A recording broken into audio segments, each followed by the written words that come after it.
Okay, so here we are with our 3-week video update, just rounding out our 4th week in training.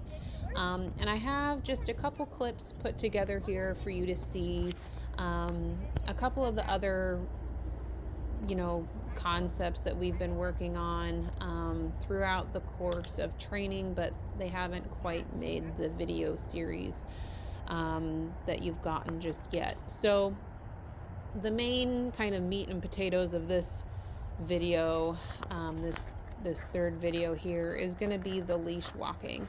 It's kind of the accumulation of a lot of the concepts and behaviors the puppy's been working on up to this point, and kind of combining that, what our expectations are and what the puppy understands, what behaviors the puppy understands he can offer to get rewarded.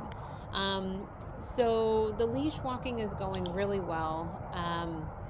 Basically, when I'm leash walking the puppy, I just want him to follow me wherever I go. If I stop, I expect him, well, I would prefer that he stop and give me eye contact, and that's what I'm looking to reward. I was about to say I expect that, but if the puppy doesn't give it to me, I just try and continue on and recreate a scenario that makes it easy for the puppy to find the answer. There's no commands again to this. There's no, I'm not giving the puppy any direction per se.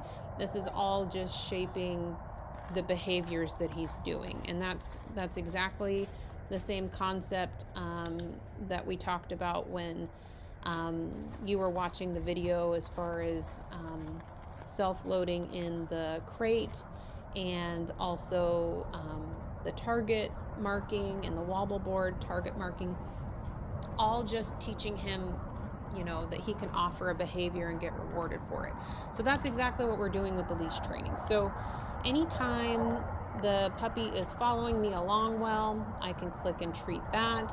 If I stop and the puppy wants to give me eye contact, I'll click and treat that. If I stop and the puppy sits and gives me eye contact, even better, I will click and treat that.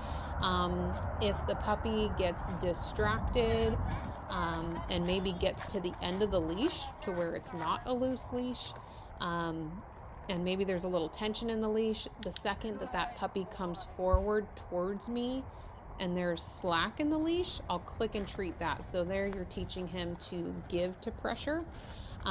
Generally, if the puppy meets the end of the leash and there's pressure on the leash, I don't pull the puppy. I basically stop what I'm doing, hold everything still, and just let the puppy find the release, and then click and treat that.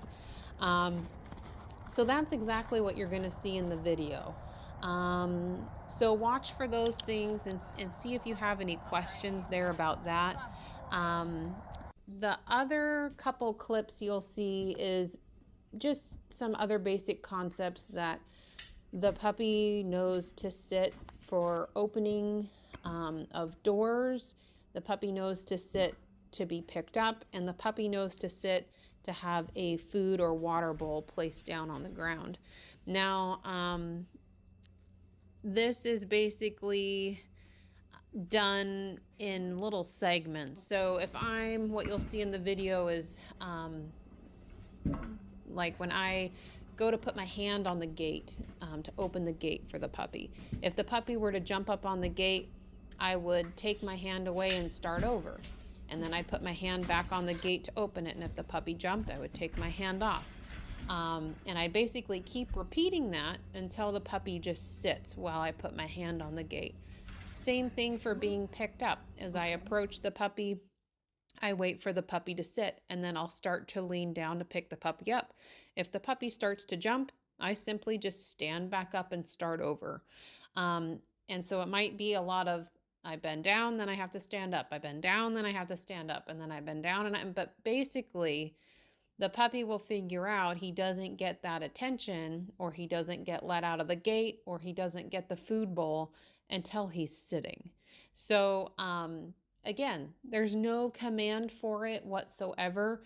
The puppy's reinforcement in those scenarios is being let out of the pen, opening the gate, Or you could also apply this to letting the puppy outside or inside, having him sit at the door before you open or close or, let him in and out of the house.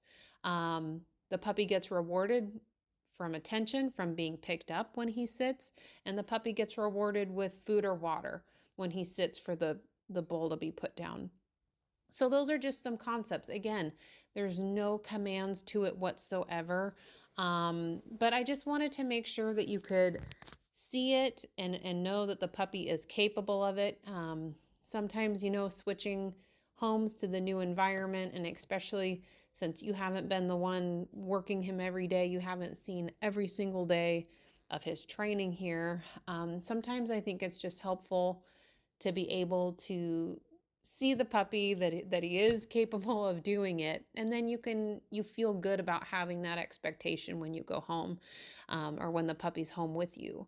um, and you can apply that to all kinds of things, not just what you see in the video. So hopefully it gives you some ideas as well as what the puppy's capable of. So let me know if you have any questions on this. And I'd be happy to answer for you, and look forward to meeting you for our go home date. And we will talk again soon. Thanks so much.